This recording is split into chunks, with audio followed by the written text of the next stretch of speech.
Qu'est-ce que tu fais? Je fais une autre en matière. Bon, on enchaîne directement avec une deuxième vidéo. Si vous avez regardé la précédente, nous sommes habillés pareil, nous sommes dans le même plan, c'est le même jour. C'est pas qu'on a des crasses. C'est parce que Baby Boo est calme. Ça parlait trop vite. Donc, on voulait profiter plus ou moins qu'il soit calme parce qu'il a les poussées dentaires et tout. Donc, Voilà. je vais le prendre. Il va nous rejoindre. T'as pas de micro, toi. On en a que deux. Ah bon, heureusement comment il gueule. Dis bonjour à ta communauté. Alors, bon, j'espère qu'on va pouvoir faire la vidéo quand même s'il est là, ce petit monsieur. Donc, nous sommes dans la merde, comme d'habitude. Alors, je sais qu'on nous a conseillé de pas trop parler de l'immatriculation et tout sur notre chaîne YouTube. Il y a pas mal de gens qui nous ont dit ça.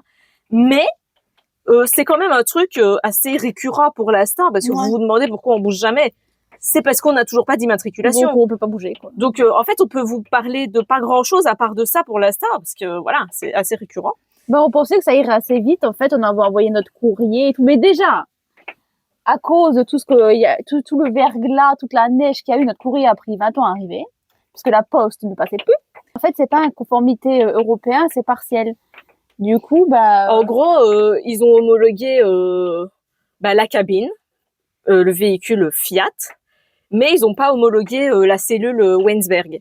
Donc, en gros, ils nous disent dans le papier qu'on doit contacter la drill, je sais pas comment on dit les cocos, pour faire homologuer toute la partie cellule que l'on a modifiée, comme si c'était un VASP.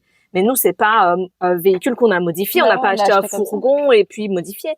Donc voilà, je comprends pas. J'appelle l'Adréal plusieurs fois en leur expliquant que déjà ils m'ont pas répondu pendant pas mal de temps. Et quand ils m'ont enfin répondu, ils m'ont dit ah oui, effectivement c'est bizarre parce qu'en fait dans les trucs, dans les documents qu'ils nous demandent de fournir, ils nous demandent de peser chaque armoire séparément. La répartition des charges. De la répartition des charges de tout, genre telle banquette, elle pèse combien, telle banquette, elle pèse combien.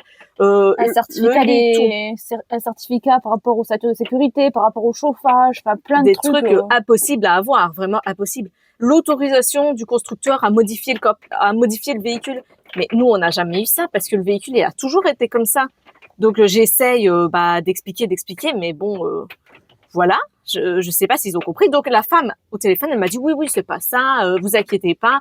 Envoyez-moi juste 2-3 papiers, genre des papiers qu'on avait déjà. Je l'ai fait. Et maintenant, 2 jours plus tard, je reçois un email avec tous les papiers, toutes les documentations qui nous demandaient de base, avec la masse à l'intérieur du véhicule, genre le certificat pour le chauffage et tout ça. Donc, ils nous redemandent ça. Donc, je viens de réenvoyer un message, là, un email, en leur réexpliquant que on n'a pas ça, que c'est impossible pour nous d'avoir ça. C'est un véhicule déjà modifié. Donc, voilà. Ils n'ont pas encore répondu pour l'instant, donc je sais pas. On pensait que ça irait quand même plus ou moins vite, aller une semaine ou quoi. Ouais. Et on a demandé un peu combien de temps ça prendrait. Rien que pour traiter le dossier et tout, c'est 3 à 6 semaines. 3 à 6 semaines, et la femme, elle nous a dit, et ça peut être refusé en plus. Oui, ça peut être refusé. Ou ils peuvent vous demander encore des papiers complémentaires. Il faut que le camping-car, il passe une visite, enfin, tout un bazar. Et après seulement, on aura ça, c'est juste pour avoir le certificat européen, en fait, juste ça. Le certificat de conformité. Et après, elle a dit, il faut passer, carrément, et après, il faut faire l'immatriculation. Ouais. Après, à la NTS, je sais pas quoi. Donc, voilà. Donc, en fait, moi, je pense que ça va fonctionner, qu'on aura l'immatriculation un jour. Ouais, mais regarde, s'ils assistent un cours pour les papiers là et tout, et qu'ils les font obligatoirement. Donc voilà, pour l'instant on est perdu. On se demande même si ce serait pas plus simple de refaire l'immatriculation en Belgique, franchement, parce que. Non, mais je sais pas si tu peux. Bon voilà, enfin bref, voilà. Pour l'instant on est perdu, ça commence à nous saouler. On comptait partir en Italie, on comptait aller faire le carnaval là-bas et tout. Donc on peut pas faire ça du tout. Bon voilà, on est bloqué au moins 1 mois et demi, 2 mois encore, hein, si tout se passe bien. Ah oui, aussi, je me suis dit ouais, ça a dû sûrement arriver à d'autres camping-caristes et tout. Donc j'ai regardé sur des groupes Facebook de camping-car. Et en gros, il y a tout le monde qui a dit qu'il fallait laisser tomber, que c'était impossible d'immatriculer un véhicule en France. Ils ont dit que c'était plus simple d'acheter un camping-car français et tout ça. Donc, je me suis dit, bien, genre, moi, j'ai pas du tout envie de changer de véhicule. J'ai pas du tout envie de faire des démarches comme ça et tout. Donc, voilà. Donc, en fait, on en a juste ras le fion, mais vraiment à l'extrême. Mais je sais pas si c'est plus intéressant de le refaire en Belgique, mais pareil, est-ce que tu peux, vu qu'en soi on a même plus de papier. Je sais même enfin, pas si tu peux lancer une démarche comme ça en Belgique maintenant, étant alors que c'est en donné que cours en France. oui, voilà, c'est en Je cours. sais pas. Donc je suis pas sûre. Moi, je pense que ça va marcher. Bah, vous les Belges, vous êtes moins Mais chiants pour les franchement, papiers. en parlant avec les gens, je sais pas. Bah du coup, tout ça, ça nous a saoulés. Et si vous nous suivez depuis un moment, vous savez comment on est. On prend souvent des décisions sur des coups de tête. Alors, Laetitia, bah c'est Laetitia en vrai, C'est qui tout le temps moi m'influence qui fais toujours des dans conneries. ces trucs bizarres. Bah, j'ai dit j'en ai marre, j'étais au bout du rouleau, qu'on a su que ça prenait 3 à 6 semaines juste pour recevoir le papier, bref. Je dis, oh non, on va être bloqué là pendant 2 mois, moi j'en peux plus, j'en peux plus. J'ai En commencé à fait, péter voilà, un câble. il faut savoir par rapport à notre histoire. Là, c'est super difficile. On a eu Baby Boo. On est resté non-stop au même endroit à cause de l'immatriculation depuis 5 mois maintenant. Ensuite, il y a eu ta marraine qui est tombée malade. Et voilà. On a Donc, besoin de souffler. franchement, c'est pas du tout comme si on voyageait avec le camping-car qu'on était bien. Là, on n'est pas bien du tout. On se sent renfermé comme dans une prison pour l'instant. C'est complètement différent. Donc, oui, on a dit qu'on avait besoin vraiment de partir, mais de couper. Genre, de toute façon, on peut pas partir avec la comète pour l'instant. Donc, voilà, ça c'est une chose. Donc, on s'est dit qu'on allait prendre l'avion et aller quelque part pendant 2 semaines, tranquille, voilà. Et que ce sera le premier voyage de Baby Boo, parce que l'objectif d'avoir un bébé, c'était de voyager direct. Et en fait, on l'a jamais fait. Ouais, pour l'instant, Tu vois. ça fait 6 mois presque. Donc, voilà. Après des recherches laborieuses, parce qu'on n'est jamais d'accord. On compare, on est deux balances, ok? Donc, on compare tout le temps pendant 20 ans ce qui serait le mieux, ce qui serait moins bien et tout. On a décidé de partir pendant 2 semaines à Majorque. Alors, on a vraiment envie de voyager un peu d'une façon roots. Alors, on va louer un petit van là-bas. Mais les gars, j'ai hyper peur, ma race. Parce que j'ai jamais conduit d'autres véhicules que la comète. Là, en plus, Il y a bladé de montagnes. Donc voilà, il paraît que les routes là-bas, elles sont hyper serrées, que tu sais pas croiser quelqu'un. Ça, il est petit le van. Donc voilà, ça me stresse un peu dans les routes de montagne. Dans les routes normales, ça doit aller, mais dans les routes de montagne, voilà. Et puis moi, comme je suis hyper petite, ici dans le véhicule Fiat, vu que c'est un véhicule italien, j'arrive à toucher les pédales parce que c'est fait pour les Italiens de base. Mais dans les autres véhicules, je sais pas si j'y arriverais parce que quand je m'entraînais avec la voiture de mes parents, qui est une Skoda, je devais vraiment me coller. Je crois que c'est allemand. Ils sont grands, les Allemands. Je sais pas, mais je devais vraiment me coller aux pédales et j'avais vraiment du mal. Je devais mettre des chaussures avec des grosses semelles et tout, Un petit coussin. un réhausseur et tout. Donc Mon voilà. amour.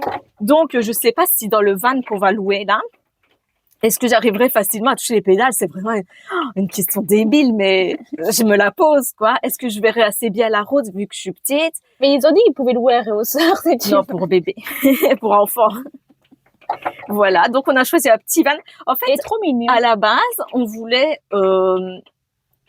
louer des appartements, des hôtels ou quoi. Mais c'est super cher. Et aller d'hôtel en hôtel. Ouais, c'est mastodonte cher, les gars. Enfin, en plus, avec un bébé, c'est au moins... chacun sa vision de cher. c'est au moins voilà. minimum 80 € la nuit, quoi. Ouais. Hors saison, donc. Et en plus, on est avec le petit, donc dès qu'il va pleurer, je vais être mal à l'aise pour les chambres d'à côté et tout. En plus, il n'y a pas de kitchenette à chaque fois dedans. Donc nous, il faut qu'on se fasse quand même à manger pour nous-mêmes, tu vois, on va pas aller au restaurant non-stop non plus. Moi, je disais 1 fois ou 2 dans la semaine, on peut prendre un hébergement seul ou quoi, mais après, on peut faire comme les maisons d'hôtes ou les chambres et tout, mais bon, avec le petit, c'est vrai que s'il pleure et tout... Franchement, après, on va avoir moins de confort, c'est sûr, d'être dans un van que d'être dans un appartement ou quoi. Enfin, dans une chambre. Un appartement, c'était encore plus cher, mais dans une chambre. En même temps, j'ai super hâte. Je me dis, ouais, ça va être trop cool et tout. Et en même temps, j'ai super peur d'être vraiment hyper serré, tu vois. Ah bon, on n'a pas pris le plus petit van non plus. Ouais, non, ça va. Mais il fait quoi, 5 mètres de long? 5 mètres 30. Il fait 2 mètres 50, je crois, de haut. Ouais, je crois. Il est quand même grand, hein, pour un van. Et on peut se mettre debout à l'intérieur et tout, parce qu'il y a des vans où tu es obligé d'être assis. Donc, c'est quand même bien. Il y a des toilettes, chose importante. Chose importante, parce que moi, c'était hors de question que j'aille faire mes popos dans la nature. Moi, c'est non. Mais même, ça, tu te vas en plein camping de capitale à Palme. Et il y a un évier et une taque de cuisson à l'intérieur. Ça non plus, je voulais pas cuisiner à l'extérieur. Moi, je veux que ce soit à l'intérieur. Et Bah, de puis, toute en façon, plus, c'est pas moi qui aurais cuisiné en vrai. Mais... c'est trop bien parce qu'on va vraiment être sur des beaux spots. On a vu qu'il y a pas mal de beaux spots près de la mer, à la montagne et tout, donc on pourrait être tranquille. En plus, même ils louent avec une table pour être dehors, des chaises et tout. Franchement, ça va être top. Et au moins, même avec le petit, si on est fatigué ou quoi, on peut direct rentrer, quoi. On doit pas prendre la voiture, aller à l'hôtel et tout. Bah, comme ça va nous faire une petite pause. Parce que le temps d'attendre, au lieu de rester comme ça dans notre canapé en train d'attendre notre immatriculation qui n'arrive jamais, Au moins, là, on prépare déjà, on pense à autre chose, on prépare le voyage. faire autre chose. Et après, si l'immatriculation, ça va pas, bah, on verra autrement. Pas le choix. On essayera de l'immatriculer en Belgique ou, enfin, on verra, quoi. En Norvège. Ouais. Du coup, on va pouvoir tester la vie en van avec un bébé. On fera un petit retour. Ouais, voilà, on verra. Comme ça, on verra vraiment la différence entre le camping-car, le van. Parce que tu te rappelles, au début qu'on cherchait un véhicule, on parlait aussi de van. Ouais. On se disait, ouais, mais ça doit être moins confortable quand même et tout. Et je pense franchement que ça doit être moins confortable que un camping-car. Après, ça dépend du camping-car et ça dépend du van. Après, moi, ça m'aurait pas dérangé un van si c'est pour partir genre un mois de temps en temps, voilà, mais pas à l'année. Moi, je pense que c'est un peu trop petit pour nous. En plus, avec le Ouais, chat, puis on peut pas laisser le lit tout le temps en lit, tu vois, on Ouais. doit le remettre en banquette. Donc, je sais pas. Mais en plus, c'est bien le van parce que on a prévu de faire au moins 7-8 villes dans toute l'île. Donc, l'hôtel, on devait vraiment calculer tel jour on va être là, tel jour là. Donc, c'est un peu chiant, là. Au moins, on Au est moins, libre. on peut changer nos plans. Ouais. Si même on a envie de revenir à un endroit où on a Ouais. été, bon, on revient tranquille. Mais bon, franchement, là, mon stress, il est au niveau maximum. Je crois franchement que c'est... Enfin, vous me connaissez, je suis une stressée de la life, donc là, je stresse bladé. Qu'est-ce que tu fais avec lui? J'essaye qu'il pleure pas. Du coup, moi, je veux dire quoi? Du coup, on a trouvé aussi un beau carnaval, finalement, un carnaval au carnaval, mais à Palme. Ouais, le carnaval de Palma, il a l'air pas mal et ça a l'air d'être un mini Rio. Du coup, on va partir de quand à quand? Du 3 Du 3 Au au 16. 16 février. On fera une petite Saint-Valentin là-bas, les 6 mois de Ouais. Baby Boo. Oui. Ça va être notre premier voyage avec Baby Boo, ça va être... Ouais. La ça va première être fois qu'on bien. prend l'avion, oh là là. Ah, je J'espère que ça va aller. stresse. Bon, ça, c'est pas trop, c'est quoi, 2 heures, 2 heures et demie, plus ou moins de vol. 2h20. Et on a failli se faire entourlouper, petite précision, on a failli louer sur place une poussette, un siège auto et tout pour pas prendre les notes, pour pas payer les bagages en soute. Ah ouais, bah j'ai vu dans les tout petites lignes en dessous chez Ryanair, quand tu voyages avec un bébé, tu as le droit de prendre une poussette et un siège auto gratuitement de chez toi, quoi. Donc, tu vois, on aurait payé la soute, Ouais. on aurait payé beaucoup plus cher que si on n'avait pas vu cette petite ligne, en fait. C'est abusé. Donc, c'est fait exprès, évidemment. Ils essaient de te pousser à prendre les trucs les Ouais. plus chers. Donc, voilà. Ça va... Ça va chier. J'ai hâte. Ah, mon amour, tu vas partir en vacances. Mettre tes petits pieds dans le sable, mon amour. Qu'est-ce que t'en penses?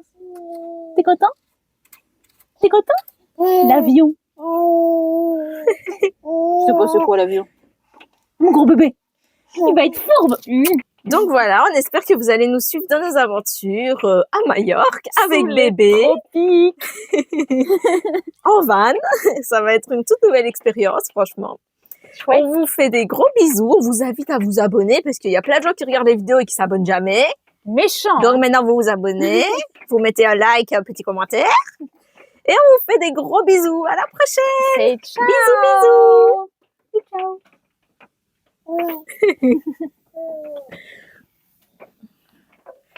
C'est ciao. Tu dis c'est ciao? Un jour, tu le diras, toi, mon gros bébé.